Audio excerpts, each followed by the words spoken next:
Hello, ഇന്നത്തെ കഥയിലേക്ക് എല്ലാവർക്കും സ്വാഗതം. അങ്ങനെ അജാസിൻ്റെ കൂടെ വീട്ടിലെത്തിയ സമയത്ത് അവർണിക കാണുന്നുണ്ട് മുന്നിൽ സിറ്റ് ഔട്ടിൽ വെച്ചിട്ട് തന്നെ കിഷോർ ആരുമായിട്ട് ഫോണിൽ സംസാരിക്കുകയാണ്. അപ്പോൾ അവർണിക മനസ്സിലൊരു പ്ലാൻ തയ്യാറാക്കുകയാണ്. നീ വെച്ച പണി നിനക്ക് തന്നെ ഞാൻ തരാം കിഷോർ.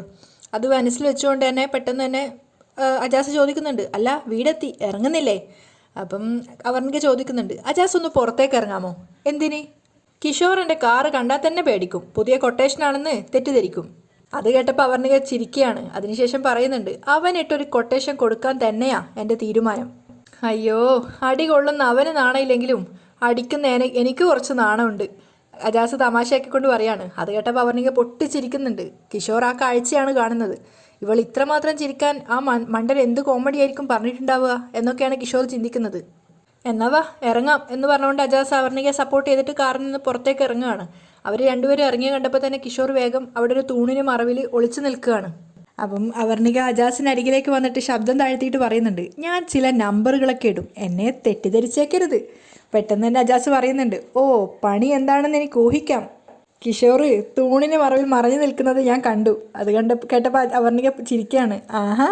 അപ്പോഴേക്കും അവർണിക ശരിക്കും നാടകം സ്റ്റാർട്ട് ചെയ്യാണ്. ഓ, അജാസിൻ്റെ കാഴ്ചശക്തി അപാരം തന്നെ, കോഴിക്കുഞ്ഞിനെ ആകാശത്ത് നിന്നും പരുന്ത് കാണുന്ന പോലെ തന്നെ എന്നൊക്കെ പറഞ്ഞ് അജാസിൻ്റെ തല്ലയും പിച്ചയൊക്കെ ചെയ്തുകൊണ്ടാണ് സംസാരിക്കുന്നത്, ചിരിച്ചുകൊണ്ട്.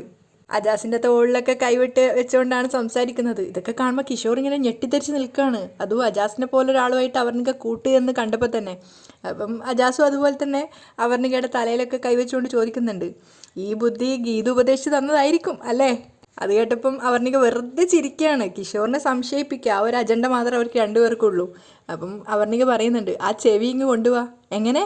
അല്ല, ഹൈറ്റ് കാരണം എനിക്ക് എത്തുന്നില്ല. ഓ അങ്ങനെ എന്ന് പറഞ്ഞുകൊണ്ട് അജാസ് കുറച്ച് താണ് കൊടുക്കുകയാണ്. അജാസ് താണ് നിന്ന സമയത്ത് ചെവിയിലായിട്ട് അവർണിക പറയുന്നുണ്ട്, ഞാൻ അജാസിനോട് എന്തോ രഹസ്യം പറയുകയാണെന്ന് അവൻ തെറ്റിദ്ധരിച്ചോട്ടെ.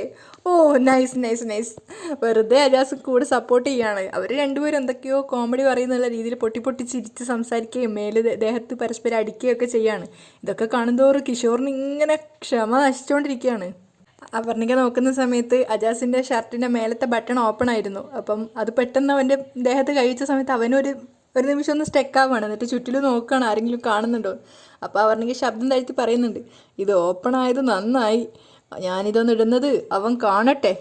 അപ്പോഴേക്കും കിഷോർ തൂണിൻ്റെ മറവിൽ നിന്നും മുന്നോട്ടേക്ക് വരികയാണ്. എന്നെ കണ്ടിട്ടെങ്കിലും അവർ നിർത്തിക്കോട്ടെ എന്ന് വിചാരിച്ചിട്ട്. അപ്പം അജാസ് ശബ്ദം താഴ്ത്തി തന്നെ പറയുന്നുണ്ട്, അല്ല ഡ്രാമ കഴിഞ്ഞെങ്കിൽ എനിക്ക് പോകാമായിരുന്നു. വെയിറ്റ്, ഞാൻ അകത്ത് കയറുന്നത് വരെ ഇവിടെ നിൽക്കണം. വെറുതെ അജാസിൻ്റെ ദേഹത്തൊക്കെ ഇങ്ങനെ തൊടുകയും പിടിക്കുകയൊക്കെ ചെയ്തുകൊണ്ടാണ് അവർണിക പറയുന്നത്. ശരിക്കും കിഷോറിനെ തെറ്റിദ്ധരിപ്പിക്കുകയാണ്. അപ്പോൾ അജാസും പറയുന്നുണ്ട്, ആ ശരി ചെല്ല്. അജാസ് പൂർണ്ണമായിട്ട് സപ്പോർട്ട് ചെയ്ത് കൊടുക്കുകയാണ്. അവർണിക അകത്ത് കയറിയ സമയത്ത് വീണ്ടും പിന്നിൽ നിന്ന് വിളിച്ചിട്ട് ഹേയ് ബായ് എന്നൊക്കെ പറഞ്ഞിട്ട് ശരിക്കും ഒരു കാമുകൻ്റെ ഒരു ടച്ച് അടിപ്പിക്കുന്ന രീതിയിലാണ് പെരുമാറുന്നത്. അവർണികയും അതുപോലെ തന്നെ. ശരിക്കും കിഷോറിന് നല്ലൊരു മൈൻഡ് ഇതായിട്ടുണ്ടായിരുന്നു. കിഷോർ അവിടെ നിൽക്കുന്നത് കണ്ടിട്ടും മൈൻഡ് ചെയ്യാതെ അവർണിക അകത്തേക്ക് കയറി പോവുകയാണ്. അതുപോലെ തന്നെ അജാസ് വെറുതെ തെറ്റിദ്ധരിപ്പിക്കുകയാണ്. അതൊക്കെ അതായത് കാറിനകത്ത് വെച്ച് എന്തൊക്കെയോ സംഭവിച്ചു, അതിൻ്റെ ബാക്കിയാണ് എന്നൊക്കെയുള്ള രീതിയിൽ.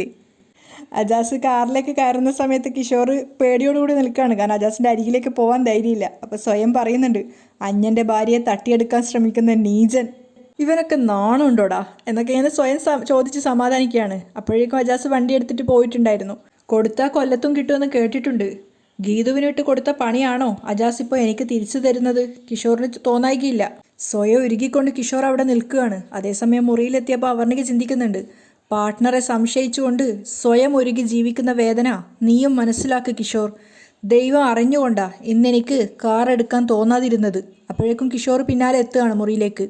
അവർണികയോടുള്ള ചെറിയൊരു പേടിയോടുകൂടി തന്നെയാണ് കിഷോർ ചോദിക്കുന്നത്, നീ ഇന്ന് ഓഫീസിൽ പോയില്ലേ? അതിന് അവർണിക മറുപടിയൊന്നും പറയില്ല. വീണ്ടും ചോദിക്കുന്നുണ്ട്, എന്താ നമ്മുടെ കാർ എടുക്കാതെ പോയത്? നമ്മുടെയോ? അവർണിക ദേഷ്യത്തോട് ചോദിക്കുകയാണ്. അല്ല, നിന്റെ കാറ്. ഡ്രൈവ് ചെയ്യാൻ ബുദ്ധിമുട്ടായിരുന്നെങ്കിൽ എന്നെ വിളിച്ചാൽ മതിയായിരുന്നു, ഞാൻ കാർ എടുത്ത് വരുമായിരുന്നല്ലോ. കിഷോർ എവിടെയും തട്ടാത്ത രീതിയിൽ സംസാരിക്കുകയാണ്. അപ്പോൾ അവർണിക ചോദിക്കുന്നുണ്ട്, ഇപ്പം എന്താ നിന്റെ പ്രശ്നം? ഞാൻ അജാസിൻ്റെ കൂടെ വന്ന് ഇറങ്ങിയതാണോ? ഞാൻ എനിക്ക് ഇഷ്ടമുള്ളിടത്തൊക്കെ പോവും, എനിക്ക് തോന്നിയവരുടെ കൂടെ വരികയും പോവുകയും ഒക്കെ ചെയ്യും. എന്നെ ചോദ്യം ചെയ്യാൻ നിനക്ക് യാതൊരു അവകാശവും ഇല്ല. നിന്റെ കാര്യങ്ങളിൽ ഞാൻ തലയിടാറില്ലല്ലോ, അപ്പോൾ എൻ്റെ ജീവിതത്തിലും നീയും ഇടപെടേണ്ട ആവശ്യമില്ല. അപ്പോൾ കിഷോർ ചോദിക്കുന്നുണ്ട്, അതെങ്ങനെ ശരിയാവും? നീ എൻ്റെ ഭാര്യയല്ലേ? ഓ, അപ്പോൾ അത് ഓർമ്മയുണ്ടല്ലേ? പക്ഷേ ഞാനത് മറക്കാൻ ശ്രമിക്കുക. ജീവിതത്തിൽ പറ്റിയ ഏറ്റവും വലിയ തെറ്റ് ആരും വീണ്ടും വീണ്ടും ഓർക്കാൻ ആഗ്രഹിക്കില്ലല്ലോ. വീണ്ടും കിഷോർ പറയുന്നുണ്ട്, ഒക്കെ ശരി തന്നെ, പക്ഷേ നമ്മൾ നാട്ടുകാരെ നോക്കണ്ടേ? നിന്നെക്കുറിച്ച് അവർ അപമാനം പറയുന്നത് നമുക്ക് രണ്ടുപേർക്കും മോശമല്ലേ? അപ്പോൾ അവർണിക ചോദിക്കുന്നുണ്ട്, ഈ അപമാനം എന്നത് സ്ത്രീയെ സംബന്ധിച്ച് മാത്രമാണോ? സ്ത്രീ തെറ്റ് ചെയ്യുമ്പോൾ അല്ലെ ഭാര്യ തെറ്റ് ചെയ്യുമ്പോൾ മാത്രമാണോ അത് വരുന്നത്? ഭർത്താവിന് തോന്നിയ പോലെ ജീവിക്കാമെന്നാണോ? നിന്നെക്കുറിച്ച് തന്നെ സ്വയം അപവാദം പറഞ്ഞ് പരത്തിയവനാ നീ. അങ്ങനെയുള്ള നിനക്ക് എന്നെ ഉപദേശിക്കാൻ യാതൊരു അർഹതയുമില്ല. കിഷോറിൻ്റെ ആ ഒരു നിൽപ്പ് കണ്ടപ്പോൾ അവർണിക നന്നായിട്ട് എൻജോയ് ചെയ്യുന്നുണ്ടായിരുന്നു. അതിനുശേഷം ദേഷ്യത്തോടെ പറയാണ്, നീ ഇങ്ങനെ മുന്നിൽ നിൽക്കുന്നത് തന്നെ എനിക്കൊരുതരം ഇറിറ്റേഷനാ. ദയവ് ചെയ്തൊന്നും മുന്നിൽ നിന്ന് പോ, എനിക്കൊരു ഫോൺ ചെയ്യാനുണ്ട്. അവർണിക ദേഷ്യത്തോടെ പറയുന്നത് കേട്ടപ്പോൾ കിഷോർ മുറിയിൽ നിന്ന് ഇറങ്ങിപ്പോവാൻ നോക്കുകയാണ്. അപ്പോഴേക്കും കിഷോറിനെ ഒന്നുകൂടി പ്രവോക്ക് ചെയ്യാൻ വേണ്ടിയിട്ട് അവർണിക ഫോൺ എടുത്തുകൊണ്ട് വെറുതെ സംസാരിക്കുകയാണ്. ആ അജാസ്, എനിക്ക് ഒരു കാര്യം പറയാനുണ്ട്, നേരത്തെ പറയാൻ മറന്നുപോയി. അപ്പോഴേക്കും കിഷോർ ഡോറ് വലിച്ചടച്ച് പോവുകയാണ്. അപ്പം പിന്നെ അവർണിക കോള് ഇതാക്കും, വെറുതെ അവനെ പ്രവോക്ക് ചെയ്യാൻ വേണ്ടിയിട്ട് ഫോൺ എടുത്ത് ചെവിയിൽ വെച്ചതാ. ഗീതുവിനെ കൂട്ടിക്കൊണ്ട് ഗോവിന്ദ് കാറിൽ വരികയാണ്. അപ്പോൾ ആദ്യം തന്നെ ഗീതു ഒന്ന് എറിഞ്ഞു കൊടുക്കുകയാണ്. അജാസിക്ക വെറും പാവാണല്ലേ കണ്ണേട്ടാ? എന്താ നിനക്കിപ്പോൾ അങ്ങനെ തോന്നാൻ കാരണം? അല്ല, ഓർമ്മ വെച്ചതിന് ശേഷം ഇതുവരെ കണ്ടിട്ടില്ലാത്ത ആ ഉമ്മയെ ഓർത്ത് ഇപ്പോഴും കരയുവാ. അത് കേട്ടപ്പോൾ ഗോവിന്ദിൻ്റെ മനസ്സൊന്ന് വിങ്ങുന്നുണ്ടായിരുന്നു. ഗോവിന്ദിൻ്റെ മനസ്സിലേക്ക് വിജയലക്ഷ്മി അമ്മയെ എത്തിക്കുക എന്നുള്ളതാണ് ഗീതുവിൻ്റെ ലക്ഷ്യം. അപ്പോൾ അതിനുള്ള ഏറ്റവും നല്ല വഴിയായിട്ട് അവൾക്ക് ഇതാണ് തോന്നുന്നത്. അപ്പം ഗീതു പറയുന്നുണ്ട്, ഉമ്മയെക്കുറിച്ച് പറയുമ്പോൾ ഇക്കയുടെ മനസ്സ് നിറയും. നമുക്കൊക്കെ സ്നേഹിക്കാൻ എല്ലാവരും ചുറ്റിലുണ്ട്, അതുകൊണ്ട് അച്ഛനും അമ്മയൊന്നും വലിയ കാര്യമല്ല. ഗോവിന്ദ് അത് കേട്ടപ്പോൾ പുഞ്ചിരിച്ചുകൊണ്ട് കേൾക്കുകയാണ്. അപ്പോൾ ഗീതു വീണ്ടും പറയുന്നുണ്ട്, അതില്ലാത്തവർ അത് ഇടയ്ക്കിടയ്ക്ക് ഓർത്ത് ഇങ്ങനെ സങ്കടപ്പെടും അല്ല കണ്ണേട്ടാ? അപ്പോൾ ഗോവിന്ദ് തിരിച്ചു പറയുന്നുണ്ട്, ജന്മം തന്നവരെക്കുറിച്ചുള്ള ഓർമ്മ, ആ കരുതൽ, അതെല്ലാവരുടെയും ഉള്ളിലുണ്ടാവും. അത് കേട്ടപ്പോൾ ഗീതുവിന് കത്തി ഗോവിന്ദിൻ്റെ ഉള്ളിലേക്ക് കയറി. അച്ഛനെക്കുറിച്ച് ഓർക്കുമ്പോൾ ഇപ്പോഴും എൻ്റെ കണ്ണ് നിറയും. അത് കേട്ടപ്പം വിഷയം മെല്ലെ തിരിക്കുകയാണ്. പെറ്റ അമ്മയെക്കുറിച്ച് കണ്ണേട്ടൻ ഇപ്പോൾ ഓർക്കാറുണ്ടോ? അത് കേട്ടപ്പോൾ ഗോവിന്ദ് തിരിഞ്ഞ് അവളെ നോക്കുന്നുണ്ട്. അല്ല, രാധികാമ്മ നന്നായിട്ട് സ്നേഹിക്കുന്നത് കൊണ്ട് അമ്മയെക്കുറിച്ച് കണ്ണേട്ടൻ ഓർക്കേണ്ടി വരില്ല അല്ലേ? അപ്പോൾ ഗോവിന്ദ് ഒന്നും പറയുന്നില്ല. ഗീതു വീണ്ടും ചൊറിയാണ്. ഗീതു പറയുന്നുണ്ട്, അല്ല, ഞാൻ ഇതുവരെ കാണാത്ത കണ്ണേട്ടൻ്റെ മരിച്ചുപോയ അമ്മയുടെ പേര് പോലും എനിക്കറിയില്ല. ആ അമ്മയുടെ പേരെന്താ കണ്ണേട്ടാ എന്ന് ചോദിച്ചത് ഗോവിന്ദ് സഡൻ ബ്രേക്ക് ഇട്ട് കാറ് നിർത്തുകയാണ്. അപ്പോൾ ഗീതും ചെറുതായിട്ടൊന്ന് ഞെട്ടുന്നുണ്ട്. അപ്പോൾ ഗോവിന്ദ് പറയണം, നമുക്ക് ഈ ടോപ്പിക് ഇവിടെ അവസാനിപ്പിക്കാം, എനിക്കിതിനെക്കുറിച്ച് സംസാരിക്കാൻ താല്പര്യമില്ല. അതിനുശേഷം പെട്ടെന്ന് തന്നെ പുഞ്ചിരിച്ചുകൊണ്ട് പറയാണ്, ഇന്ന് ശരിക്കും നമ്മൾ ഭയങ്കര ഹാപ്പിയാണ്. ഈ ഒരു സമയത്ത് എവിടെ പോകണമെന്ന് പറഞ്ഞാലും ഞാൻ പോവും. അപ്പം എവിടെ, പാർക്കിലോ ബീച്ചിലോ മോളിലോ എവിടെ വേണേലും നീ പറഞ്ഞോ, നിൻ്റെ ഇഷ്ടമാണ് എന്ന് പറയുന്ന സമയത്ത് ഗീതു പെട്ടെന്ന് പറയുന്നുണ്ട്, ഞാൻ എവിടേക്ക് പറഞ്ഞാലും കൊണ്ടുപോകും. നീ എവിടേക്ക് പറഞ്ഞാലും കൊണ്ടുപോകും. വാക്ക് തന്നതിന് ശേഷം പിന്നെ തെറ്റിക്കാൻ പാടില്ല. ഇല്ല, പറഞ്ഞോ, നിനക്ക് എവിടെയാണ് പോകേണ്ടതെന്ന് വെച്ചാൽ പറഞ്ഞോ. എനിക്ക് ചെമ്പകശ്ശേരിയിലേക്കാണ് പോകേണ്ടത്. അത് കേട്ടതും ഗോവിന്ദിന് ദേഷ്യം വരികയാണ്. നോ, നെവർ, അതൊഴികെ ബാക്കി എവിടെയും പറയാം. അപ്പോൾ ഗീതു പറയും, ഒരുമാതിരി കള്ളക്കളിയാണ് കേട്ടോ ഇത്. വാക്ക് തന്നതിന് ശേഷം ഇങ്ങനെ പറ്റിക്കാൻ പാടുണ്ടോ? നിനക്ക് ചെമ്പകശ്ശേരിയിലല്ലാതെ വേറെ എവിടെയും പോകണ്ടേ എന്ന് ചോദിക്കുന്ന സമയത്ത്, നിങ്ങളൊരു മനുഷ്യനാണോ? ആ രഞ്ജുവിനെ അവിടെ കൊണ്ടുവിട്ടിട്ട് എത്ര ദിവസമായി, എന്നിട്ട് അവളെ കാണണം നിങ്ങൾക്ക് തോന്നിയോ? അതിന് നമുക്ക് അവളെ പുറത്തെവിടെയെങ്കിലും വെച്ച് മീറ്റ് ചെയ്യാം എന്ന് ഗോവിന്ദ് പറയുന്നുണ്ട്. അപ്പം ഗീതു പറയുന്നുണ്ട്, അവൾക്ക് മരുന്ന് തീർന്നിട്ടുണ്ടായിരുന്നു, പെട്ടെന്ന് തോന്നിയ ഐഡിയ ആണ്. അപ്പോൾ എന്നെ വിളിച്ച് മരുന്നിന് പറഞ്ഞിട്ടുണ്ടായിരുന്നു. മരുന്നോ? പെട്ടെന്ന് ഗോവിന്ദ് ഒന്ന് ഷോക്കാണ്. കാരണം രഞ്ജുവിന് മരുന്ന് നിർബന്ധമുള്ള കാര്യമാണ് അവനും അറിയാവുന്നതാണ്. പെട്ടെന്ന് തന്നെ ഗീതു കയ്യിലിരുന്ന ബാഗിൽ നിന്നൊരു മരുന്നെടുത്തിട്ട് ഗോവിന്ദിന് കാണിക്കുകയാണ്. ഇതാ കണ്ടോ, വിശ്വാസമായില്ലേ എന്ന് ചോദിക്കുന്നുണ്ട്. അപ്പം ഗോവിന്ദ് സമ്മതിച്ചുകൊണ്ട് ചെമ്പകശ്ശേരിയിലേക്ക് പോകാമെന്ന് പറയാണ്. അപ്പം ഗീതു മനസ്സിൽ വിചാരിക്കുന്നുണ്ട്, തലവേദനയ്ക്കുള്ള മരുന്ന് ബാഗിലുണ്ടായത് കൊണ്ട് രക്ഷപ്പെട്ടു, മണ്ടൻ കണ്ണേട്ടം വിശ്വസിച്ചു. അപ്പോൾ ഗോവിന്ദ് വിചാരിക്കുക, നിൻ്റെ കള്ളത്തരം വിശ്വസിച്ചു എന്ന് നീ വിചാരിക്കണ്ട, എനിക്കും രഞ്ജുവിനെ കാണാൻ ആഗ്രഹമുണ്ട്, അതുകൊണ്ട് മാത്രം ഞാൻ വരുന്നത്.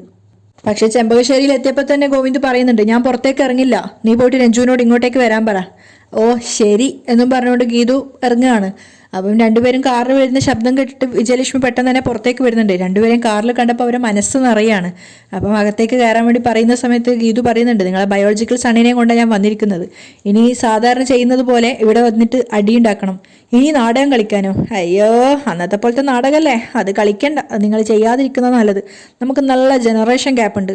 ഞങ്ങളുടെ ഈ ഒരു കാറ്റഗറിയിലുള്ള കുട്ടികൾ നാടകം കളിച്ചാൽ മനസ്സിലാവില്ല. പക്ഷെ നിങ്ങളുടെ ഒരുമാതിരി പഴയ നാടകമാണ്. ഹലോ ഓൾഡ് ഈസ് ഗോൾഡ് എന്നാണ് മോളെ വിജയലക്ഷ്മി വിട്ടുകൊടുക്കുന്നില്ല. അവസാനം ഗീതു പറയുന്നുണ്ട്, ഒരു കാര്യം ചെയ്യാം, രഞ്ജു എവിടെ? അവൾ ധ്യാനെ കാണാൻ പോയിട്ട് വന്നിട്ട് കുളിക്കുക.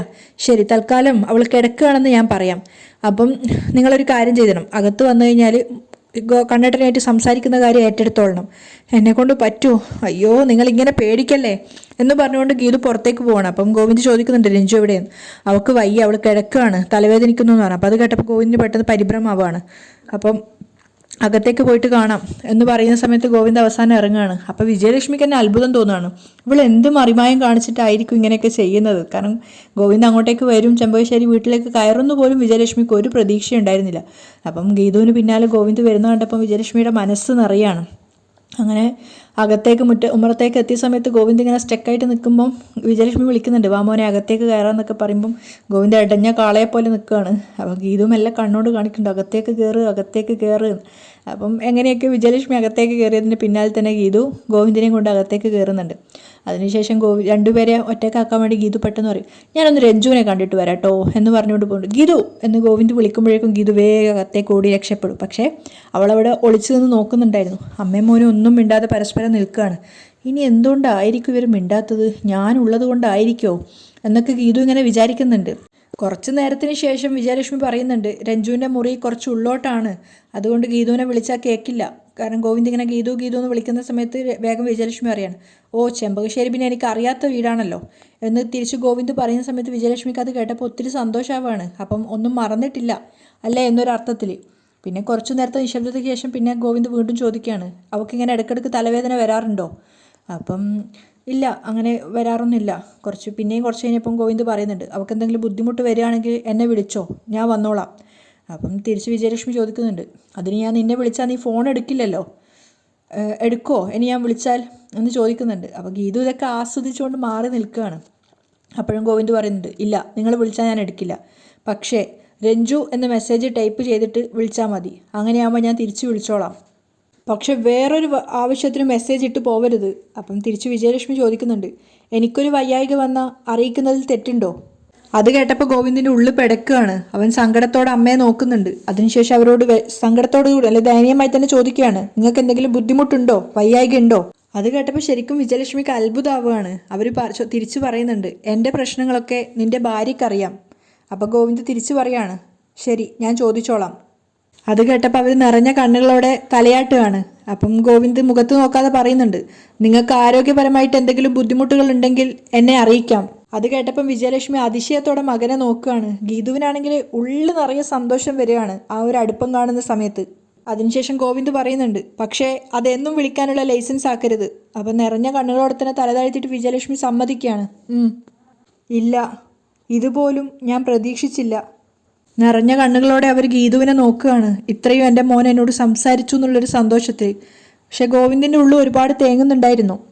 അത് കാണുന്ന സമയത്ത് ഗീതുവിന് ഒത്തിരി സങ്കടമാവുകയാണ്. പെട്ടെന്ന് ഗോവിന്ദ് വീണ്ടും പറയാണ്, ഇവിടെ വരെ വന്ന സ്ഥിതിക്ക് എനിക്കൊരു കാര്യം പറയാനുണ്ട്, ഒന്ന് പുറത്തേക്ക് വരുമോ എന്ന് ചോദിച്ചുകൊണ്ട് ഗോവിന്ദ് പുറത്തേക്ക് ഇറങ്ങി പോവുകയാണ്. അപ്പം ഗീതു കുറച്ചുകൂടെ മുന്നോട്ടേക്ക് വന്നിട്ട് സന്തോഷത്തോടെ നിറഞ്ഞ ചിരിയോടെ അമ്മയ്ക്ക് നേരെ തംസപ്പ് കാണിക്കുകയാണ്, പോ എന്ന് പറഞ്ഞിട്ട്. പക്ഷെ അവർ നന്ദിയോടുകൂടി ഗീതുവിനെ നോക്കുകയാണ്. കാരണം ഗോവിന്ദൻ ഇങ്ങോട്ട് കൂട്ടിക്കൊണ്ട് വന്നതും ഇത്രയും ഗോവിന്ദ് തന്നോട് സംസാരിച്ചതും ഇവള് കാരണമാണല്ലോ എന്ന് ചിന്തിച്ചിട്ട്. എന്നിട്ട് പേടിയോടുകൂടി ഗീതുവിനോട് പറയാണ്, വിളിക്കുന്നു.